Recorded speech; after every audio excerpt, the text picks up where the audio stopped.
matter if you have one ass cheek and 3 toes. I will beat your ass.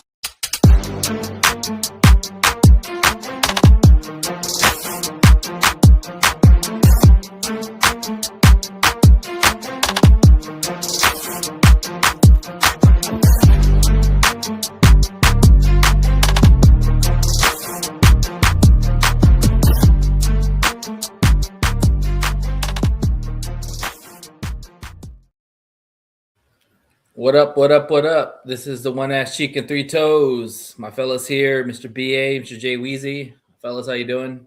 What up, dude? Doing good. What up? What up? Doing good. Right. Yeah. All right. Well, the Lions lost another one. Lost to the Rams. What's up, man? I don't know the final score. I really don't care. The Lions lost. That's all that matters. 34-27? There you go. I knew it was closer. Yeah. But yeah, the tale of two halves. First half, they looked like they were going to possibly pull out the upset, and second half pretty much was non-existent. So let's talk about what happened. Well, I mean, the first half was fine. There's really nothing to talk about the first half. They came out. I mean, they got the stop that they needed to get the stop against the Rams to start the third quarter. Mm-hmm. But I don't know what's going on with this run. Why you're running Jahmyr Gibbs right in the middle of the pack all the time and not making any kind of ways to run to the outside. And then you're going to throw 3 pass plays in a row. Come on, Dan. Right. And yes, penalties are killing us too. Oh, well, we already knew that already. I've been screaming this all year. Pre-snap penalties are the death of us. Yeah. You want to know why our third down conversions are ass? Is because our pre-snap penalties. A lot of those are equated to long third and longs, and you're not going to convert third and longs in the NFL very often. That's why our third down is so bad. Mm-hmm. I agree. Yeah. It's a lot of things, and I said this before. Those injuries starting to catch up. It really is. The offense played well, with the exception of the third quarter. They got shut out. You got shut out second. You got outscored second and a half, like by 17 points. Second half. So that's partially due to the blame as well. But the defense is just too banged up. I mean, I don't know if people see that or not, but you're down 3 people in your secondary, and defensive line like. While everybody is healthy up front, I really have to ask the question, do y'all think Aleem McNeil is just back 100% to what he was before last year, before the ACL injury? Because it doesn't seem like he is. I'm just being honest. Well, Aiden Hutchinson, while Aiden Hutchinson had a good play, he was in on a couple other plays. After that, he pretty much non-existent. People need to understand that Aleem McNeil is not your, like, pass rusher like a Cam Jordan, or he's not like a guy that's going to get you like 8 or 9 sacks a year. That's not his game. I do think that he has been effective in certain areas, pushing the pocket. But the thing is that, he needs help. DJ Reader is not a pass rusher. DJ Reader is more of a run stopper. Tyleik Williams has been effective. Roy Lopez has been effective. So maybe they need to look at alternating some of those guys in with Reader. What's up? How you doing, Fire Kiss? I don't know. It's very hard to gauge with Lee McNeil. It's the secondary. I mean, there's just no doubt about it. You have 3 players that are out. It was pretty much the whole defense. Because while I agree it was the secondary, I think the secondary played a bigger role into what happened. They rushed for over 150 yards on the Lions. It's the worst rushing performance against the Lions in a while. Blake Corum and Kyron Williams had 78, 71 yards. They averaged over 5.5 yards per carry. Blake Corum specifically averaged 6.5 yards per carry, a touchdown. Yeah. Kyron Williams averaged 5.5 with 2 touchdowns. That's so I'm gonna give you my theory on that, and y'all run stoppers we're supposed to have up on the middle, and that's why I'm asking the question, because that's where they were running the ball. Somebody asked me that question earlier today too. Do you think that Aleem McNeil isn't really as healthy and he's not true to form as he was before. And I'm asking you guys that same question because this wasn't last year. Even with Aleem McNeil going out, I still don't think other offenses were able to rush on us like we are being rushed. Well, let me put this out there because I think this is a big problem that they had on Sunday, and Shep did not do anything about it. That 3 tight end personnel was a problem because you got to think about it. If the Lions run a base of 3 linebackers, McVay's running 3 tight ends. All 3 tight ends can catch the ball. So all those linebackers were having to cover those tight ends, which basically meant that your D-line had to stop, period, at the first stop because you didn't have linebacker help because the linebackers were in coverage the whole game. And McVay did that, and Shep had no way of answering that. Like you look at Parkinson, you look at Allen, you look at Ferguson. All those dudes had. Well, Nakua's the receiver, but I'm saying I know that just all of them shredded us in that passing game, even when they were in 3 tight end set. Right. But they were in 3 tight end set the whole game most of the time, even and literally all our linebackers were literally all covered up because they had to cover. They had to protect those. They had to cover those tight ends. And so, therefore, you didn't have a lot of run support and help from the linebackers. Not to mention, you don't have BB, who's one of the guys who can play in the box, who's one of the guys who can mess up run plays a lot, And Hallett was terrible. I'm glad he's actually gone. He got picked up on the Titans practice squad. So, I mean, he's gone. So, I don't know. I mean, you can't win a lot of games when you have three-fourths of your secondary gone. And then DJ Reed played like shit. Like he had a 29 pass PFF grade. Like you can't. That's our number 1 cornerback. You can't play like that, dude. You can't, especially when we have all these bodies out. Meek was okay, but dude, Devontae Adams worked Meek. We know Meek is not a number 2 cornerback, and it showed. It showed because right off the line, he just juked his ass a couple of times. Meek battles. I'll give him that. He battles, but he still gives up a shitload of yards. Yep. So. Our secondary is a mess, and then off. But what surprised me is offensively more than anything. I expected our defense to suck because when you have that much secondary losses, it's going to be tough. And then I knew that 3 tight end personnel was going to be a problem with our linebackers too. The offense, like you put up 24 points in the first half, right? I think it was right. Mm-hmm. The turning point for me in that game was allowing that field goal at half. Like if you don't allow that field goal, you go in up 10 points. And like B said before, we stopped them on the first drive. They got the ball. That's huge. But you gave up those 3 points, and so they only were down by 7 going into the second half. And they received and then offensively, I don't know what the fuck stopped them. Yeah. And then offensively, I mean, it's kind of funny. I don't know if y'all seen the stats, but since Dan's took over play calling, the Lions are tops in a lot of numbers. But you wouldn't know that on that second half game because I don't know what the play calling was. They didn't want to run the football. They kept taking shots downfield. They didn't do intermediate passing or nothing. He got away from what he was doing in the first half. In the first half, he was playing he was calling a very good game. In the second half, I don't know what. I think what he was trying to do is he's trying to change the play calling up because he thinks that it might have been an adjustment by the Rams. But good coaching is this.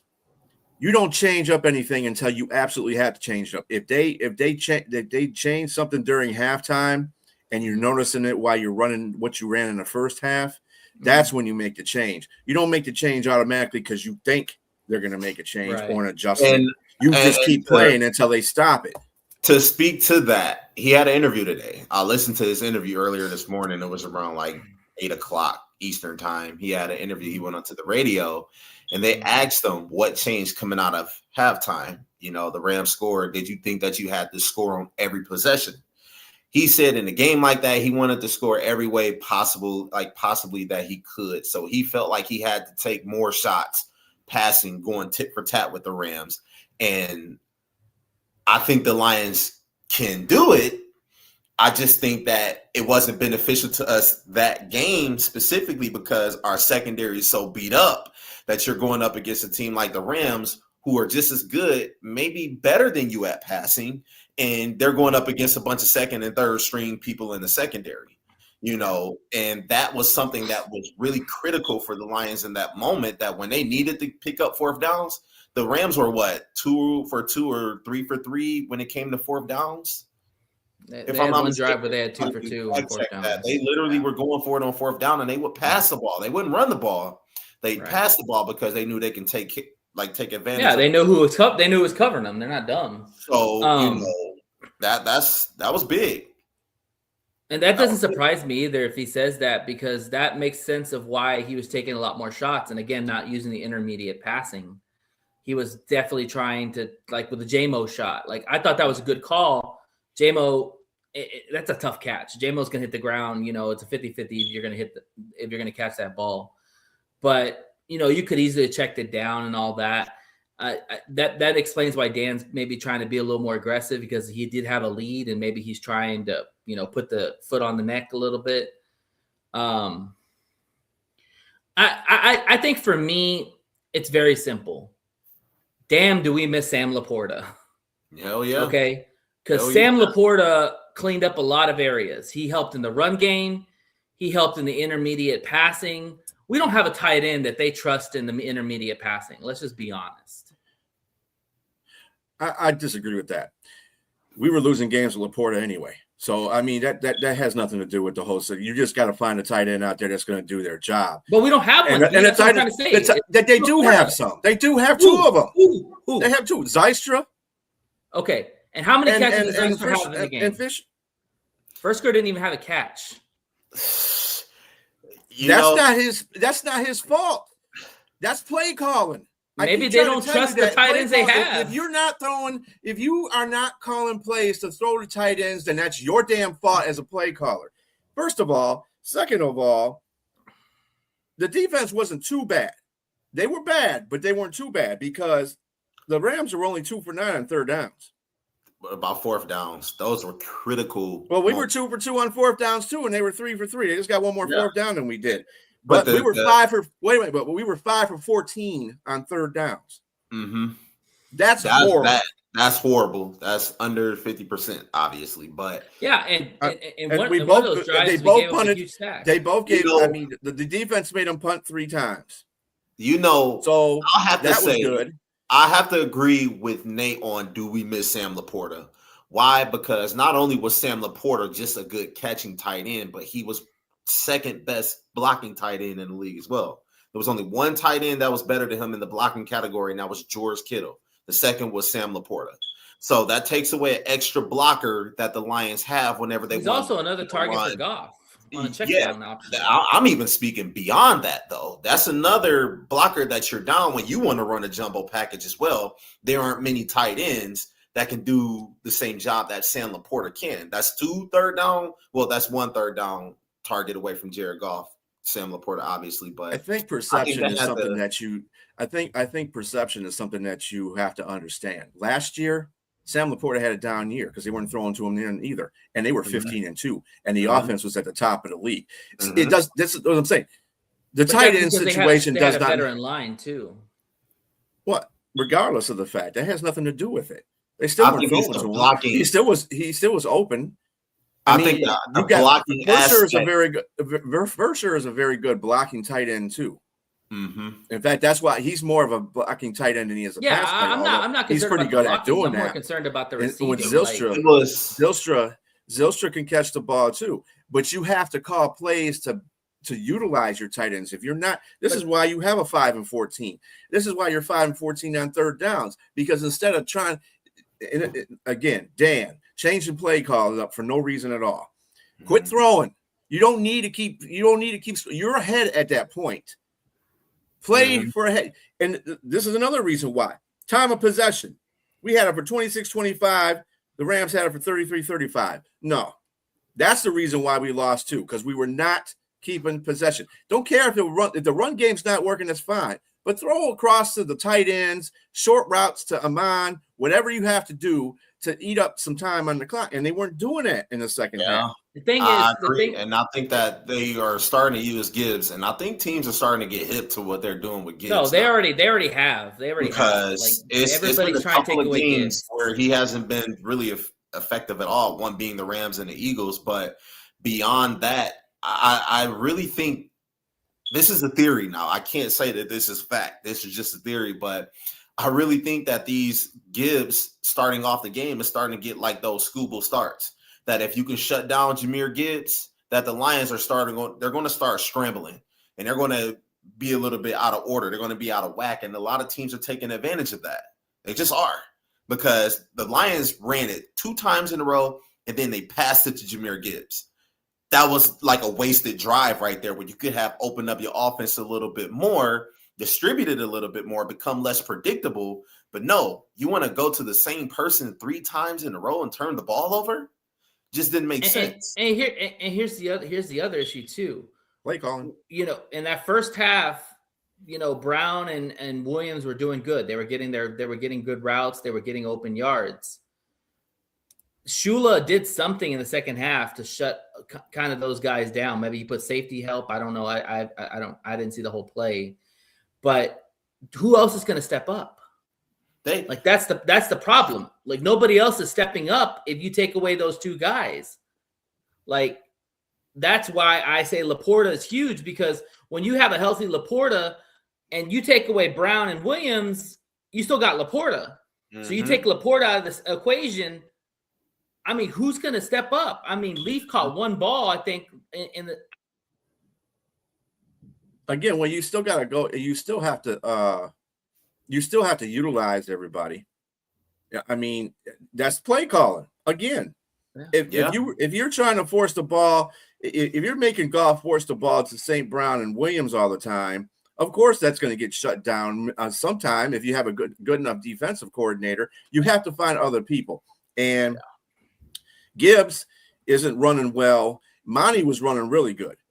He had 4.6 yards per carry, which is crazy because it's the same line. This is the same thing that they should have done. They done this year than they done last year. Whatever running back is giving you the most production, go with them. Jahmyr Gibbs is not going to be sunshine boy every fucking time he gets the ball. Yeah, give it to Monty. Monty was bulldozing through there. He was going through the middle of the line and bulldozing folks. So if you can get him to do that and let Jahmyr Gibbs be kind of like the decoy, or he can run out to the outside every now and then or catch a pass over the middle, that's fine. Sometimes you have to sit back. Some of your star players have to sit back and do other things. Like if Milan has to block, he doesn't always get the production that he got in this game. I'm going to be honest with you. I'm tired of this. Sit one running back on the sidelines and let the other one watch and play. We're the only team that does that. Yep. Like, everybody else interchanges their running backs. You saw the Rams interchange Corum and Williams in the drive. Why do we have to do that? Because either way, both are valuable, and you need a guy like Jahmyr Gibbs on the field every time, because he is just even if. I mean, if they're did he get cut out? He's having some bad stuff there. But I mean, they had 20 rushes between both of them. Gibbs had the most of them, but Gibbs didn't do the best with the most of his carries, because with that guy, and I don't care what you say, it's going to have to be said that Jahmyr Gibbs is not the power back. He can do it sometimes, but he can't do it like Monty does through the line. That's not his game. So he's got to run to the outside. If you keep trying to run Gibbs into that middle of that line all the time, which is not very solid in the first place, the offensive line, then you're not going to get good results. And I'm getting tired of him continually to do that all the time. Let me see if he can get through. He can get through. Stop looking. See, this is the reason why Dan has problems calling plays. He's playing the game like it's Madden. I'm just saying, because he's thinking his best players are going to be just going to go through the line. Like, he's our best player. He's going to go through the line. Be no problem. Even though you see this stuff in practice every day, and your offensive line, and you see it during game time, your offensive line ain't the strongest in the middle.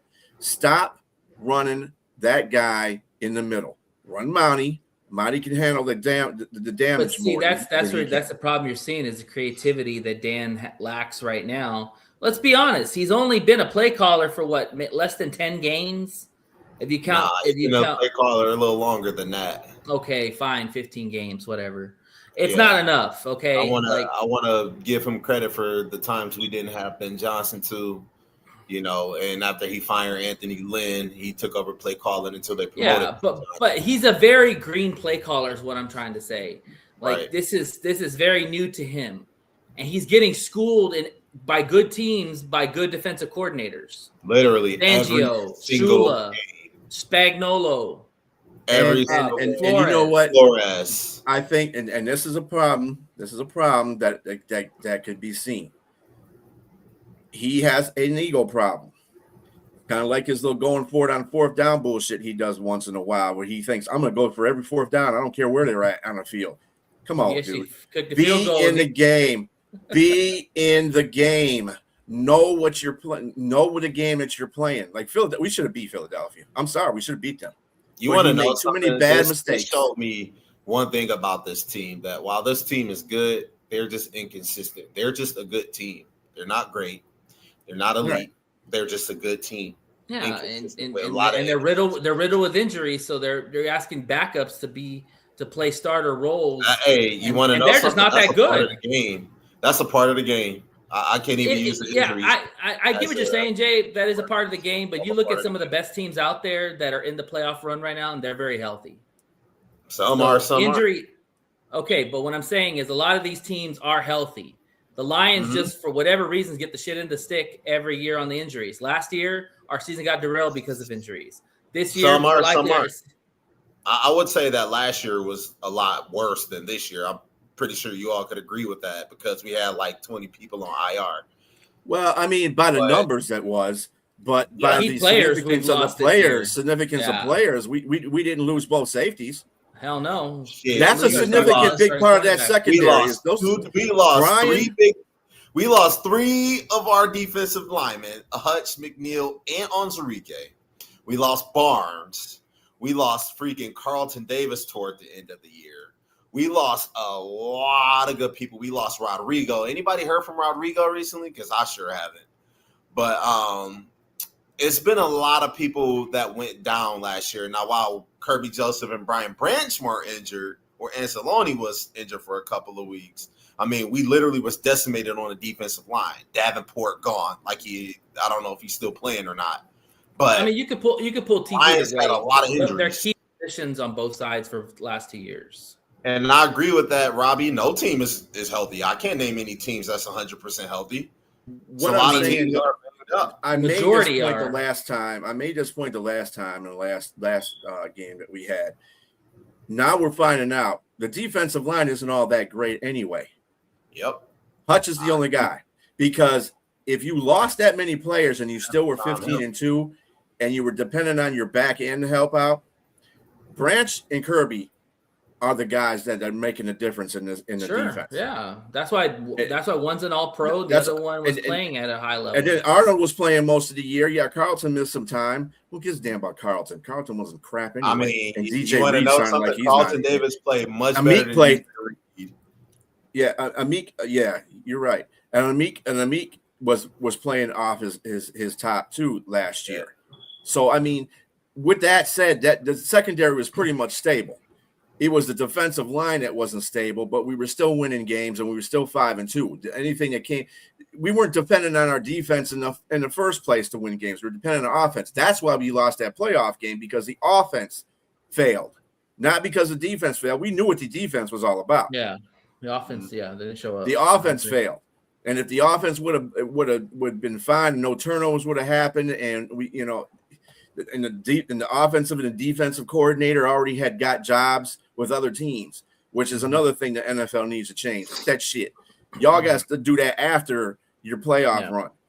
Don't go do that, because all that focus was gone from both sides. You could tell by the players too.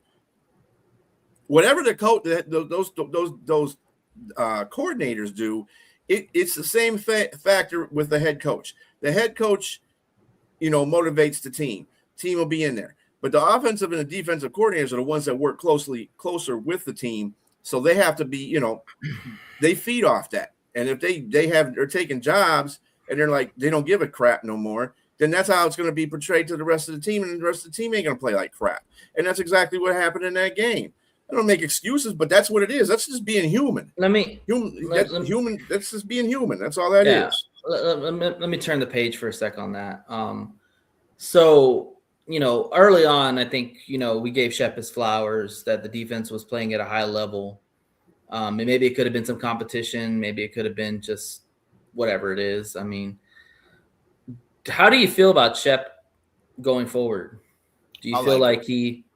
I still think he's fine. I like him. I'm not even going to say that this Rams game was just like, oh my God, this is like. But if you look at the numbers, they've been pretty bad on the defensive side. Yes, the secondary is a lot to blame because they've given up so many yards. I would say I think I point that back to a lot of injuries, and I will also put that on like sometime where the offense puts the defense in position, field position wise. Like going for it on fourth down in your own territory or maybe at midfield, that gives the other team the chance to actually score, whether it be a field goal or a touchdown. They're starting off with the field position. Yeah, in position. I don't see a lot of times. If you go back and look at it, I don't think that the Lions just get outclassed in every category and the other team has most time of possession all the time and all that other stuff. The Lions defense. That's what I'm saying. Good parts. Yeah, the Lions defense, for as much as that had happened to them in this last game, they weren't that terrible. It wasn't like they went out there. They stopped Stafford in that offense 3 times. They had forced them to punt 3 times. Mm-hmm. They didn't have the time of possession because the offense that was being play called by Dan Campbell in the second half failed because he was doing the other dumb shit, and that's what happens. And then you can't come back from a 3rd and 22. I don't expect Goff to be having a play and trying to find something down the middle. That was a penalty. That was a penalty where they got the holding call and then Goff they didn't sacked. do it. And the first down, what did he do in the first down? Threw down the field to basically pretty much covered Jamison Williams dude, short passes. You trying to get time of possession. You have the lead. You don't need to go down the field like you don't have the lead. You need short passes, some runs to the outside. Runs inside with Monty, and they, to a point, you're kind of right about that. They need it interchange based on how the game is going as far as the running backs are concerned. I just think they have such a set. They have a set thing that they do. And see, this is the problem too. I have with Dan. His ego got the best of him. He took the play calling away from Morton too damn early.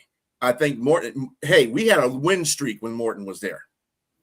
A win streak. We don't have a win streak with Dan Campbell. I'll tell you this thing. The Lions, I don't know if you guys are going to agree with me or not, but the Lions need to search for their identity again and understand who they are again, because they don't play like they were last year. Whether you have the same players or not, they don't have that same mentality. They don't have the same mentality of the toughness that they have, like kind of the bend but don't break type thing. It seems like they're just trying to prove themselves to be what they wanted to be or what they were a couple years ago. But find your identity, man. The identity is in the O-line. The O-line's banged up. If they're an old offensive line team, I do not believe that they would have sat here and neglected them the way that they did.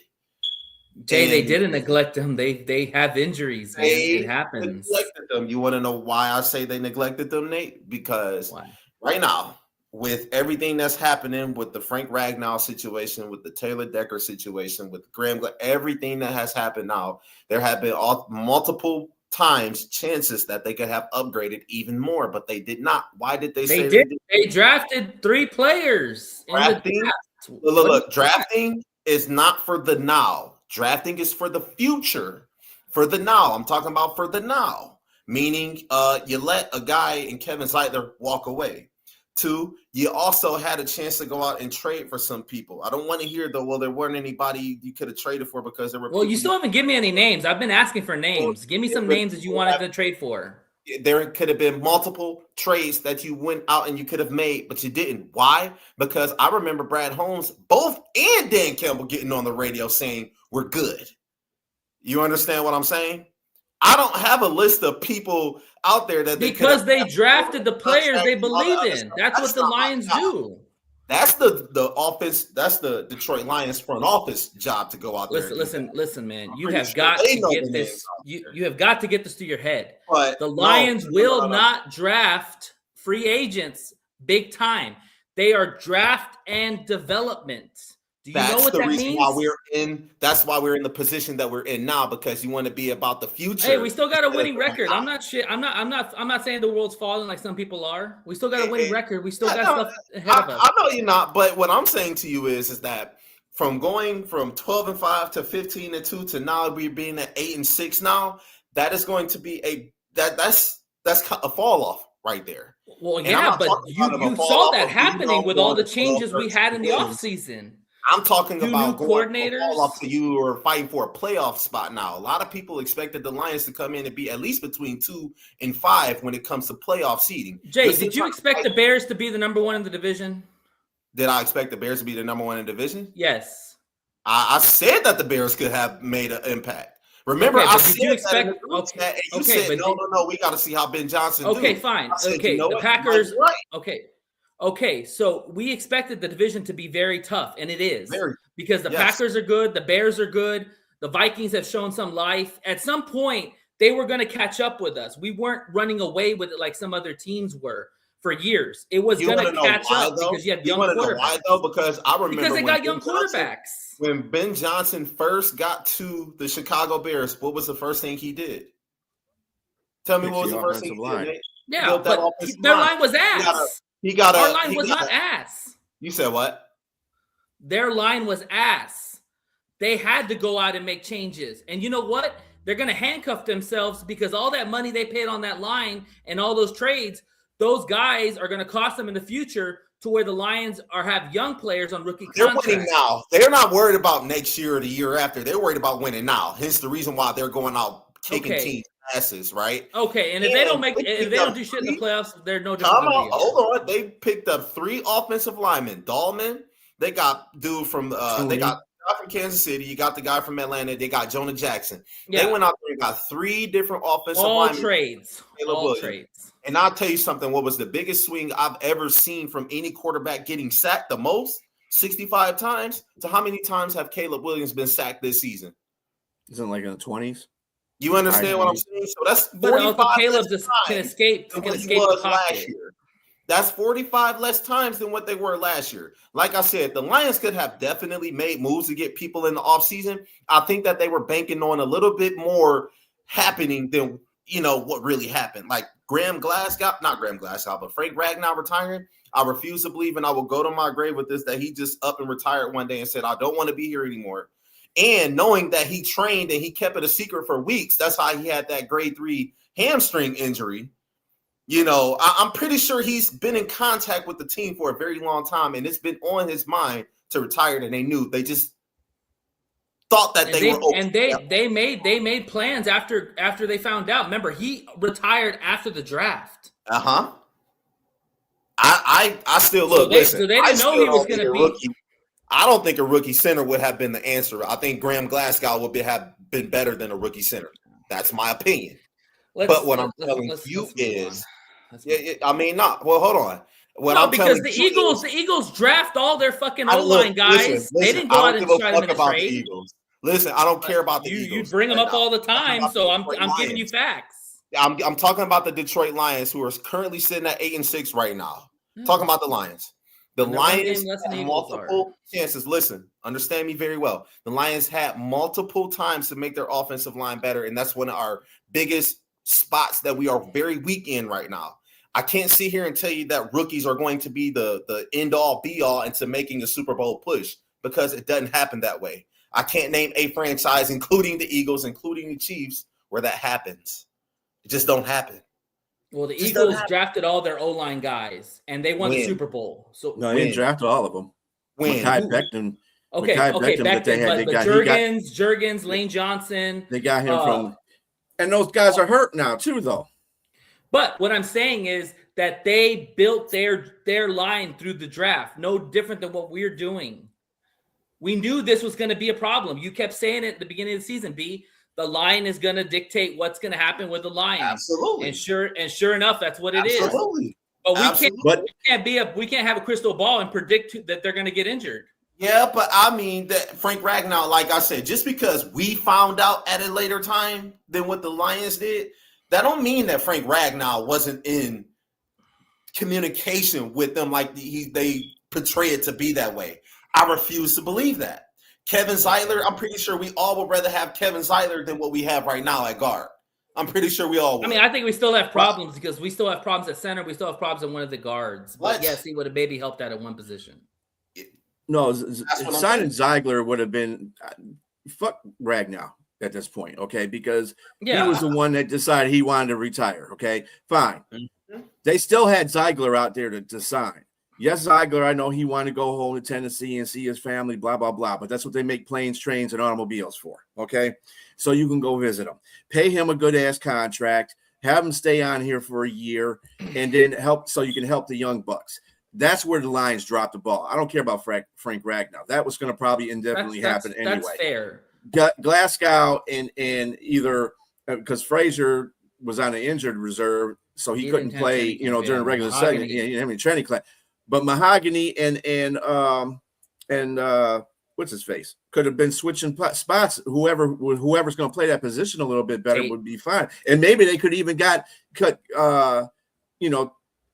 Glasgow interswitch with Tate so Tate could have more center time because Zeigler would have been that rock on that side because he is a very good guard. I don't care what nobody says. That dude's a hell of a guard. Absolutely. He's the best offensive line on the Titans right now. The Titans suck offensively. So that tells you a lot. What about Drew Dahlman, man? I mean, that man is 26 years old. That could have been a long time starter for us. I'm just saying, based on how the Lions front office works, I think that Zeigler would have been fine. Just signing Zeigler in itself would have been the whole thing for that offensive line. You got a Tate on the other side and Graham. Mm-hmm. But I don't know. I don't know how much better our line would have been with Zeigler, so I don't know. Whatever. But anyway. All right, moving on. It is what it is.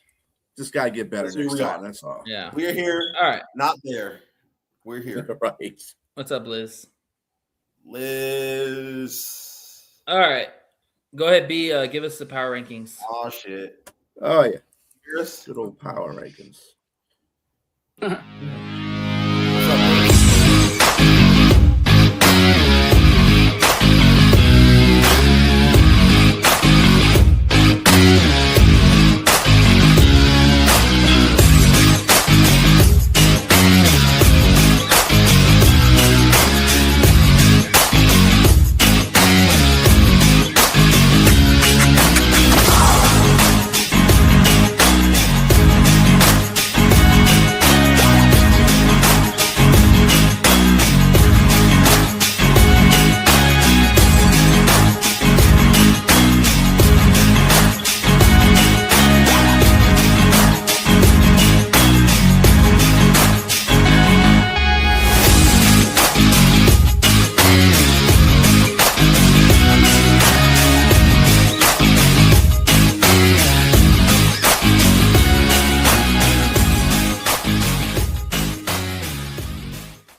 Okay, B, give us the records.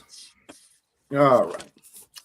So, two of us finished at 10-6, and come on, Jay Weezy. Two of us finished at 10-6. That was me and Jay, and then behind and Nate, you did good again. You were 9-7 this week.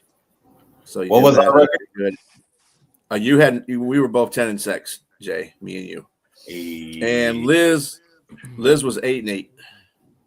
So you'll get there, Liz. You still got a couple weeks. Yeah, no. So the number one is Jay at 133-72. I'm at 131-74. Liz is at 122-83, and Nate is caught up just by a game, 121-84. Oof. So, there you go. All right, let's get started. All right, Rams and Seahawks. Rams are 1.5 point favorites on the road. B. Give me Seahawks. Yep. Seahawks. Give me Seahawks. Jay, you Seahawks? Yeah, of course. Okay, yeah, I'll take Seahawks too. Fuck the Rams. All right, Eagles and Commanders. Eagles are 6.5 point favorites on the road. B. The Eagles and Commanders. Eagles. Mhm. Yeah, Liz? Eagles. Jaden Daniels is done for the season. Yeah, Eagles. All right, Packers at Bears. Packers are 1.5 point favorites on the road. B. That's going to be a weird one here. I mean, we need the Packers to win. But, actually, it doesn't even make a difference because we're not going to win the division. if Green Bay loses a lot of their games, the Lions could catch up to them. If the Chicago loses all their games, we can catch up to them. Right now, I don't know how confident Green Bay is anymore, and they're playing in Chicago, right? Attaboy. Mm-hmm. So I think it's going to be Chicago winning. Attaboy. I'm going with Chicago. Liz. Ooh. You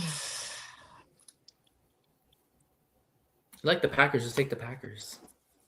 I'm taking the Bears. I'll take the Bears. I'm gonna take the Bears. Liz. Follow your heart, Liz. Do your thing. What you got, Nate? I'm taking the Bears. Okay. Bengals versus Dolphins. Bengals are 2.5 point favorites on the road. B. Miami.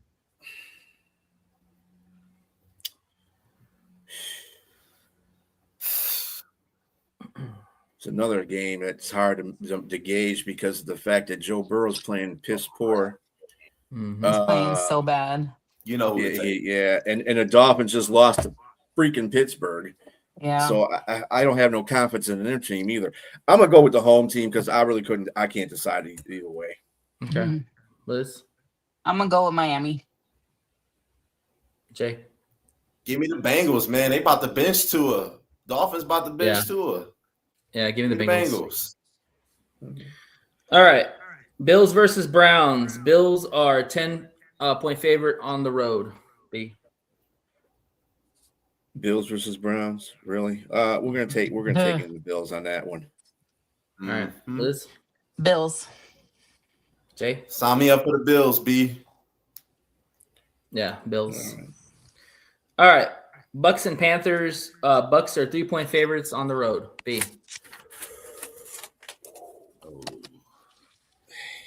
I hate these games. The Bucks are at home, right? No. Yeah. Panthers. Carolina. Oh, the Panthers are at That's home. right. In Carolina. You know what? I am.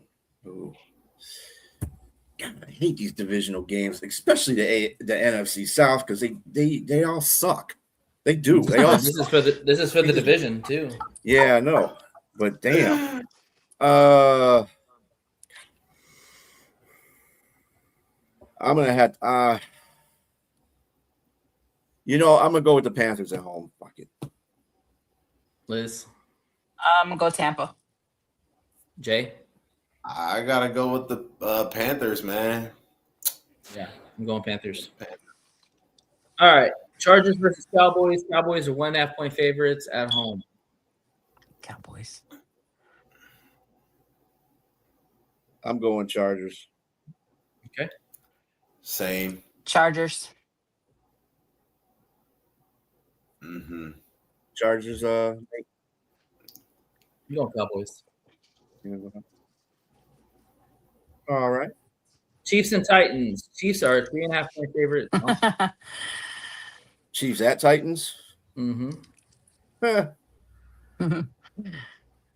Oh, and it's not gonna no Pat. Oh, Patrick Mahomes. Nope. Interesting. They're still favored by 3. It's a nice little bait trap right there. That's all it I'm is. gonna go. I'm gonna still go Chiefs. Titans are terrible. I don't know how they beat the Browns, but I think the Browns beat themselves. Anyway, Liz? yeah, I'll go with the Chiefs. I'm gonna go Titans. All right, Liz, Okay. look at that. I'm going with the Chiefs. Yeah, I'm going Chiefs. All right. Jets versus Saints. Saints are 4.5 point favorites at home. B.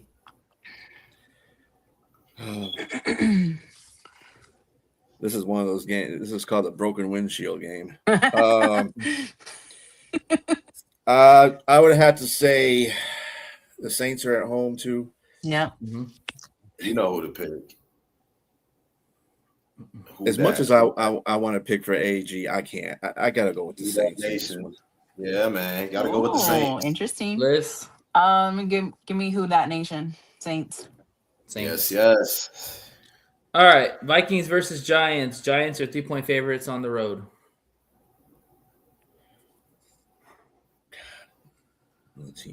One of two teams that they're Jekyll and Hyde on every time.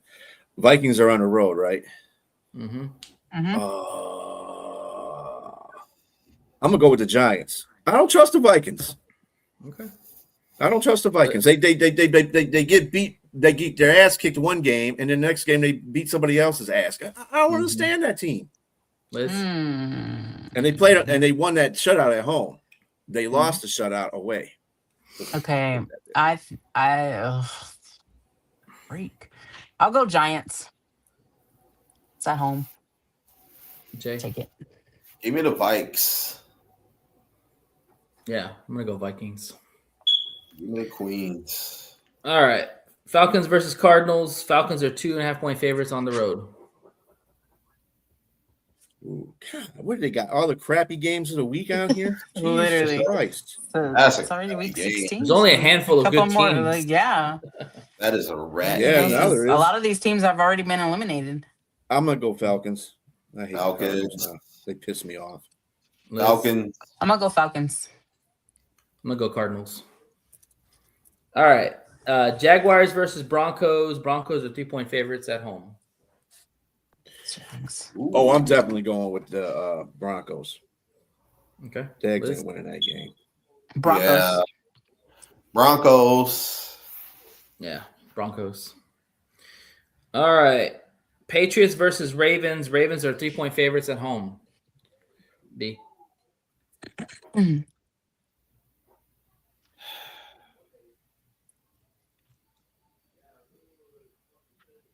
I think I'm gonna go with the Ravens. Okay. Oh, Liz? hurt my heart, B.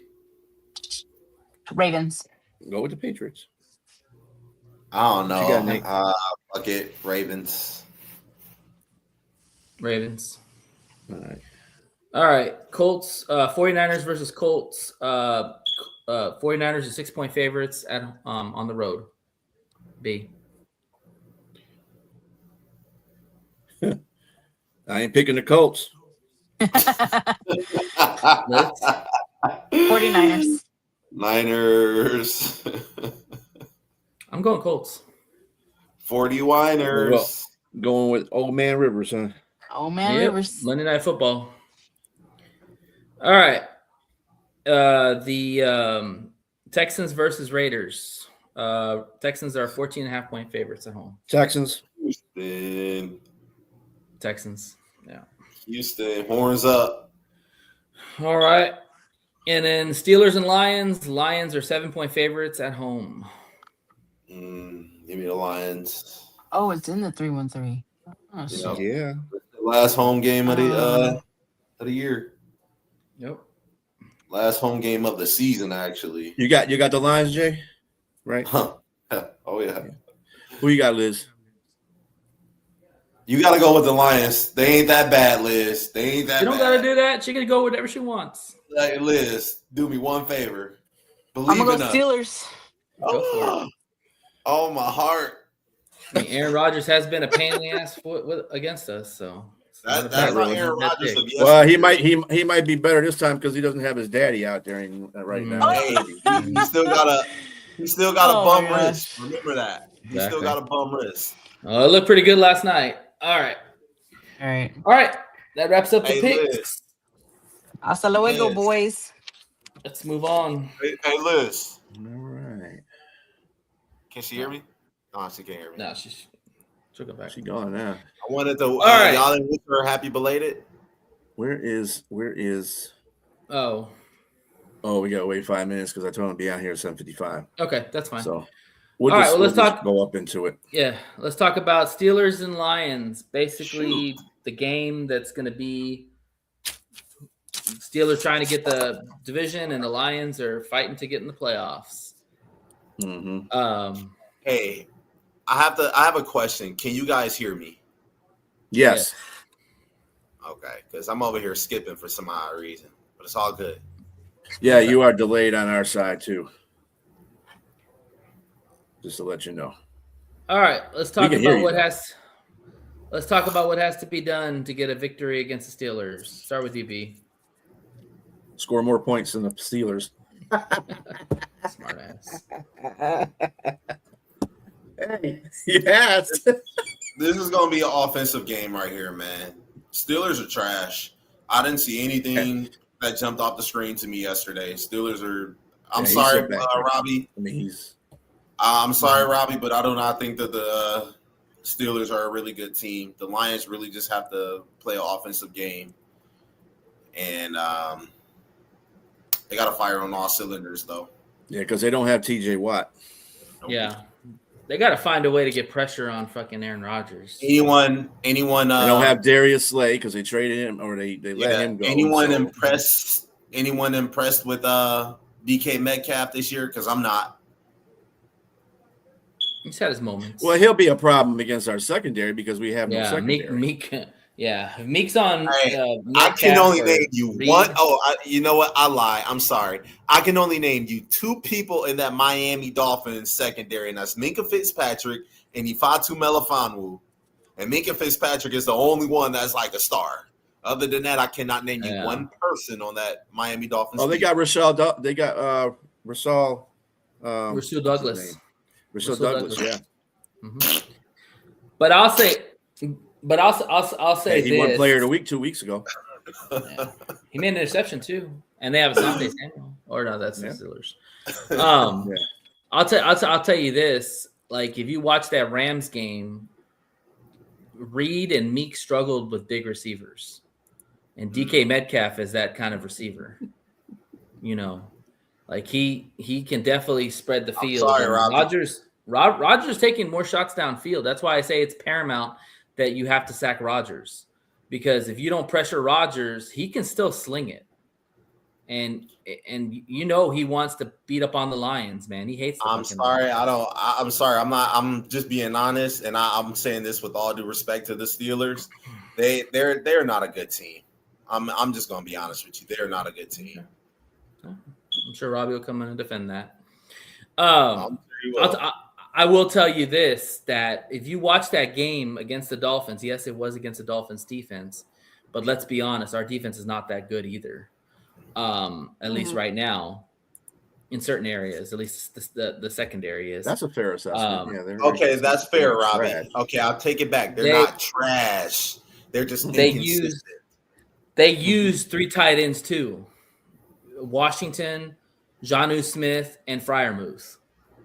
So expect the Lions to have to their linebackers have to have amnesia from the last game and find a way to cover these dudes, because Darnell Washington is a problem. That dude is a big ass motherfucker. And Freiermuth, I thought he got hurt. Didn't he get hurt? No, I thought he was still playing. Maybe he might have got hurt at the end. I don't know. But Freiermuth can beat you on the defensive side. Jonnu Smith, you saw how they used Jonnu Smith in the backfield, and he got that touchdown. Like, they're going to be creative against us. So Shep and his linebackers better be ready, because this is going to be another game where they're going to use those tight ends in different areas. That's my biggest concern. No, Robbie, you didn't even want to have Rodgers on your team. Shut up. Right. And he was just talking a couple weeks ago about fire everybody. Right. Every Lions fan hates Aaron Rodgers. No matter what uniform he's in. Packers fans hate Rodgers. Chicago fans hate Rodgers. Bears hate Rodgers. Minnesota fans the love only. him. Yeah, Minnesota hasn't had nothing to I worry will say, about with I him, will but- say this: a big advantage for the Lions in this matchup is our run game versus their run defense. The run defense can be shredded. A-Chain, I don't know what A-Chain's yards were the last game, but he got a lot of good runs. They used him in the backfield. A-Chain's a very similar guy like to Gibbs. So if our run game's on point, it's going to be a long day for the Steelers, especially without Watt. Yeah, I think defensively they're not as strong as the Rams. So even if they use 3 tight ends, that's not going to. All they got to do is bring a safety down, and just play. They really have to play more man, but they bring a safety down and cover at least have a blitz and linebacker at the same time. Like they can have a safety cover a tight end and have. Hopefully Harper's back, because Harper's the only safety that I trust outside of Maddox for the Lions. And Hallett went to the Titans, so he's gone now. What's his face didn't even play that game, did the guy that just Mills should. They said Mills should play this week. Not Mills, the other guy. What the hell is his name? They got him before Mills. Oh, Casey. Yeah, Casey. Casey could be up for. Casey could play because he knows he knows Pittsburgh. Mills and Casey, yeah, definitely. So, but I'm just hoping. There he is. What's up, Robbie? The man, the myth, the legend. I'm just hoping Harper's Mad Yinzer. Harper Mad is Yinzer. the one safety I do trust. Supporter of the trash Steelers. Jag off number 4. Funny because before we signed Rodgers, I used to never hear you talk trash on before. We don't All like right. Aaron Rodgers, man. Come Yeah, on, we bro. don't. All right, let's. Like just for the record, if any Steelers signed with any NFC North team, I wouldn't give it 2 flying fucks. Welcome to the show, Robbie. It's always good to see you. What's up? How you doing, guys? Good. How you feeling about this matchup with us? Probably better than you were feeling at the beginning of the season, that's for sure. Yeah. How do I feel about it? I don't know. I never really have any feeling towards the game until it starts.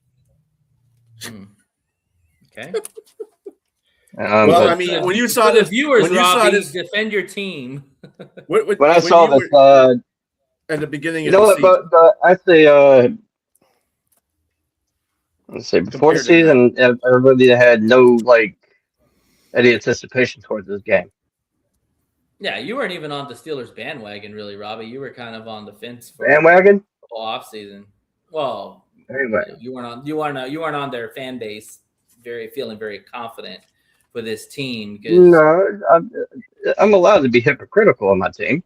Oh, that's fine. I'm just saying you weren't fully confident coming into the season for your team. So obviously you're 8-6. Hell, you have a chance to win the division. You got to feel pretty good about yourself. That was before we signed Aaron Rodgers. I was not confident in Mason Rudolph. Can you blame me? He's a J of the Steelers fan base. We knew Mason Rudolph wasn't going to be good. We told you that. But you weren't Mason even Rudolph good. But you weren't even that excited about Rodgers either. Like No, B you said. weren't. Yeah, I was not happy about Aaron Rodgers, but he's like best option we had in the offseason. Like, I mean, what I was asking Robbie though is like, how do you feel of your confidence level of Pittsburgh pulling off a win now, as in before when you saw the season schedule, and see what the teams are like now?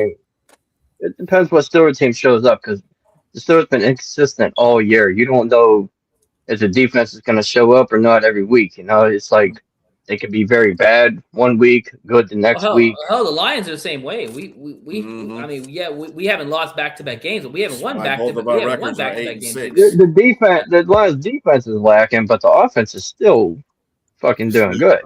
In the league, yeah. The top Like Yinzer got like the top. Yinzer third in total offense. Yeah. It's the Lions defense that, like, it's the offense I'm more worried about than the defense. I'm going to be quite honest with you. Right now, the Lions defense is 22nd in the league. The pass defense is 24th, and the rush defense is not that bad actually. I think it's like 13th last time I checked.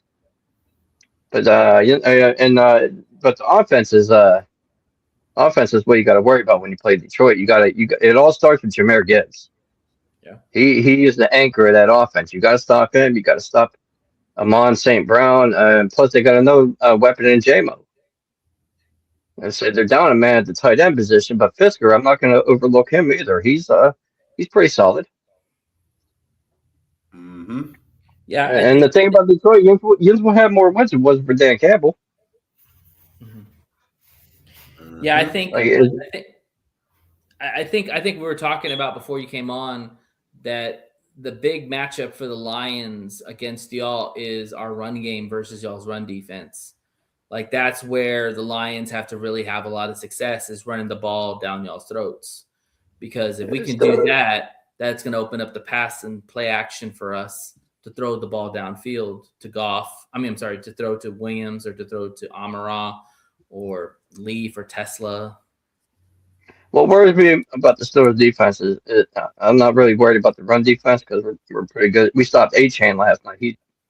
I think he's like one of the best running backs in the AFC. So Yeah, but statistically, y'all's run defense is not that good for the season. I mean, what's y'all's run I don't defense? care about it. Well, that's based on all year, man. The last few games. Well, that's what I'm saying. That's what I'm saying. Like, yeah, but the past that's the games, matchup if you for watch us. the Steelers games, we shut down Jonathan Taylor when we played the Colts.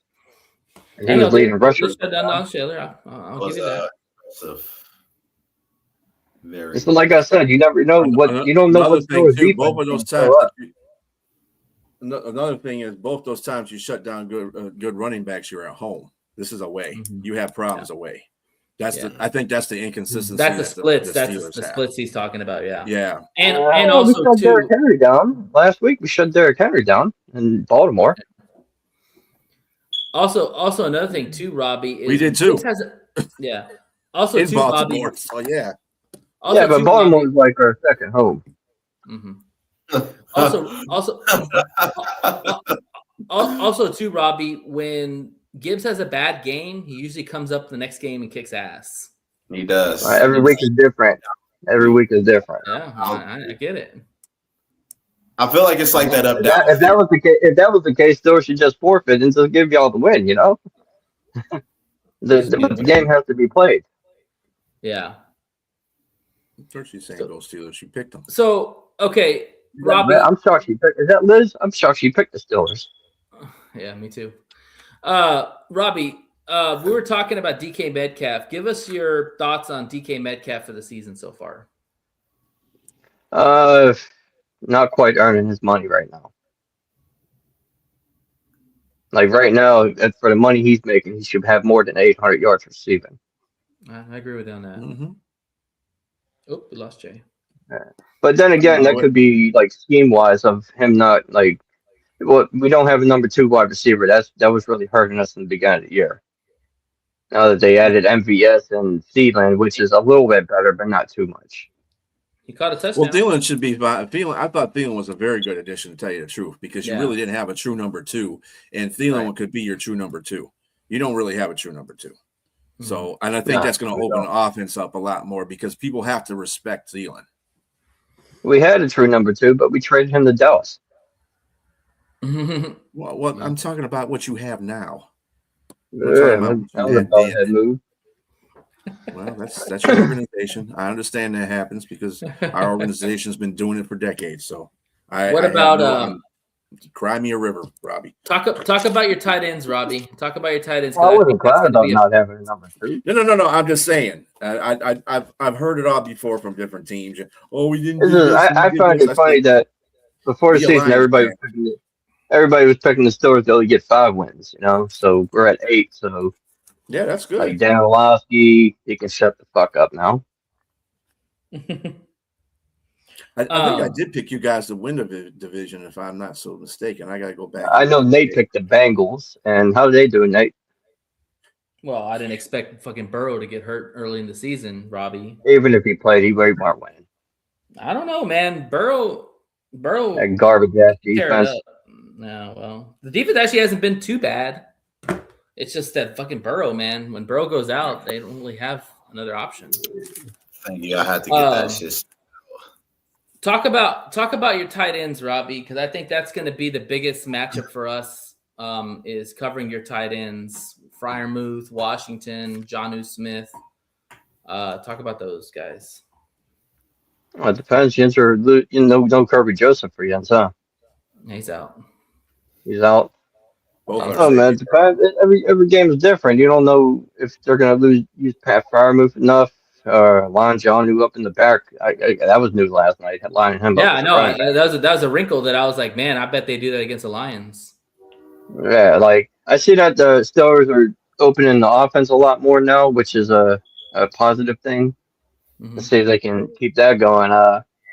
This game is all about the run game. We're gonna have to keep Detroit's offense on the field a lot, on the bench a lot. You're gonna have to treat him like Peyton Manning, leave him on the bench a lot, and get that running game going. But yeah, I can see a bunch of big tight end sets, especially with Darnell Washington playing as an extra tackle. That dude's a Yeah, beast. How you feel yeah. about They said that? he's 264 pounds, but he said on the podcast he's 311 pounds. Yeah, That's crazy. How you feel about that tush push, Robbie? What, the one with Rogers pointing his finger? Yeah, he just sits in the back and points his finger. that's all he and does, says, man. He ain't "You know." gonna get mix it up in there. I think He's it's No, dumb his old ass. because he's back there and it's really 10 versus 11 because Rogers ain't doing shit. Mm-hmm. I mean, really, it's 11-on-11 because Darnell Washington gives that push to your running back. If you had a guy like Darnell Washington, Darnell Washington's two people. Bro, I think the twist I would give him the ball every time. Listen to me. That is the equivalent of Penei Sewell being like a pass catching tight end as well. Mm-hmm. Yeah. That is just OP as fuck. Yeah, no, Darnell Washington. Yeah, we got to he's- resign him. I know that. We got to resign that dude. Yeah, you Let him definitely go. got to resign that dude. Robbie. I was suggesting like putting him at left he's tackle and get fast. rid of Rogers Jones. And that's the He's thing nimble. about it. He's fast. He's nimble. And He's a nimble fast with his tight feet. end too. Yeah, exactly. Very He ran nimble. 40 when on the combine. Robbie, talk to me about Gainwell because I really like what I've seen from Gainwell. I thought that was a big loss for the Eagles. He's